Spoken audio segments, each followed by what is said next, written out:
Unbelievable. Thank you, I love you.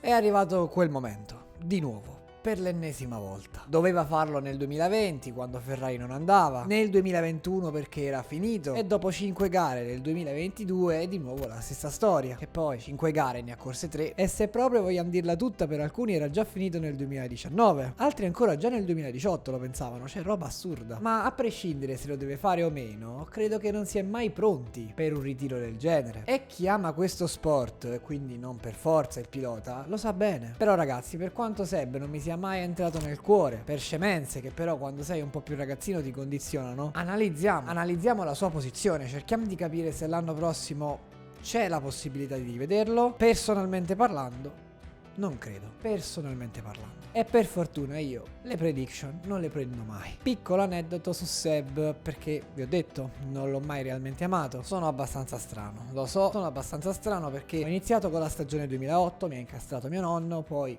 2009, 2010, seguito poco, mi piaceva Fernando Alonso, così ho deciso di entrare realmente a seguirla nel 2014. Chi è che fino a quel punto aveva sempre vinto? Vettel. Bene, lui mi sta sulle palle. Una motivazione tanto stupida che però mi ha un po' condizionato. Quindi quando è arrivato in Ferrari, sì, ma non lo so, mi sono realmente innamorato di Seb dopo questo momento qui. Ho fatto un video, quindi magari recuperatevelo. Però capite, è tardi, quindi sarei ipocrita nel dire che Seb è uno dei miei piloti di riferimento. Nulla a che vedere con Raikkonen, Massa o tanti altri. Però stiamo divagando, non è questo il fulcro del video, volevo parlarvene così. Dunque, è oggettivo che le ultime 2-3 stagioni di Seb sono state sottotono e per un 4 volte campione del mondo lottare per entrare nella top 10 non è proprio la posizione che ti compete. E quindi credo sia capito subito, non voglio focalizzarmi sull'età perché ci sono questi due uomini qui che hanno dimostrato che l'età conta niente, ma anche lui fino a prova contraria. Il mio discorso verte più sugli stimoli, anche perché Seb quando ha avuto la possibilità, fortuna o non fortuna, per la zona podio ha lottato e l'ha portata a casa. Il secondo posto nel 2021 è un dato, il terzo posto in Ungheria è un dato, squalificato sì, ma lui l'Aston Martin l'ha portata in terza posizione, i 70 giri li ha fatti. E quindi la domanda che dobbiamo porci è: la MR22 dà stimoli a Seb? Perché diciamocelo, i tifosi Ferrari sanno benissimo come Vettel, più di quelli che l'hanno seguito in Red Bull.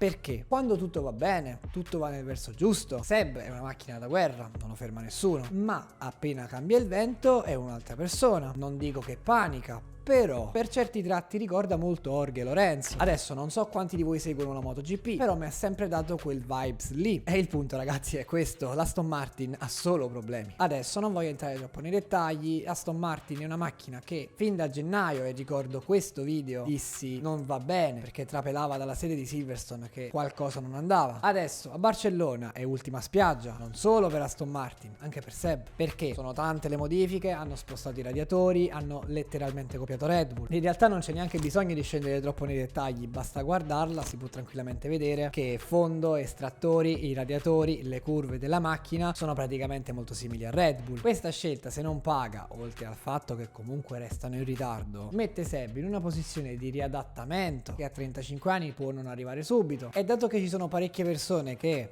vorrebbero il posto in Formula 1, è probabile che Seb lo vedo fuori. Adesso non sono pronto, non lo siete voi, non lo è nessuno. Però la butto lì, con una premessa. La Formula E è brutta come la peste. Siamo tutti d'accordo? Però potrebbe essere un buon modo per rilanciarsi piazzandoci Sebastian Vettel. Sarebbe un ottimo volto per provare a lanciare una categoria già morta. Parer mio, per fortuna il parere mio non vale niente. La buona causa dell'essere ecosostenibile, il fatto che non ci siano piloti forti, salvo Nick De Vries, potrebbe metterlo in una condizione, in un team buono, magari può lottare per il mondiale lì e la situazione cambierebbe, troverebbe anche lui degli stimoli. In Formula 1 con tutto l'amore del mondo adesso Seb è in difficoltà. L'esempio pratico ragazzi è Melbourne. A Melbourne l'errore che ha fatto in qualifica l'ha pagato ed è un errore banale per un 4 volte campione del mondo. Mi sa proprio di un pilota che non è nelle condizioni. Ricordo che si parlò anche di una rottura nel 2021 e questo unito poi alla stagione travagliata del 2020 ma anche del 2019 dove Leclerc ti ha messo i piedi sopra, magari il riscatto in un'altra categoria non è poi così da sottovalutare. Non sono amante dell'IndyCar, potrebbe avere un futuro anche lì, però ripeto, per la buona causa, per come è fatto Seb, per come si schiera nelle questioni etico-sociali, secondo il mio punto di vista sarebbe un ottimo volto. Però ogni giorno che passa sembra essere sempre peggio. Precisiamo, sembra che lo stia dando per morto, non è assolutamente morto, anzi, il sorpasso sulla Tifi, è vero, per carità, che ha portato a Miami è un qualcosa di strepitoso. Qualcuno di voi può giustamente dirmi, cavolo, per ricordarmi di Seb devo vedere un sorpasso mozzafiato sulla Tifi dopo che ha vinto 4 mondiali di fila? Non lo so, sono curioso di sapere la vostra nei commenti, perché se dobbiamo prendere i dati alla mano, ragazzi, Seb è da buttare. Comunque sono 3 stagioni, 2 stagioni e mezzo. Non lo so, sono curioso. Nel dubbio iscriviti, campanellina e adios.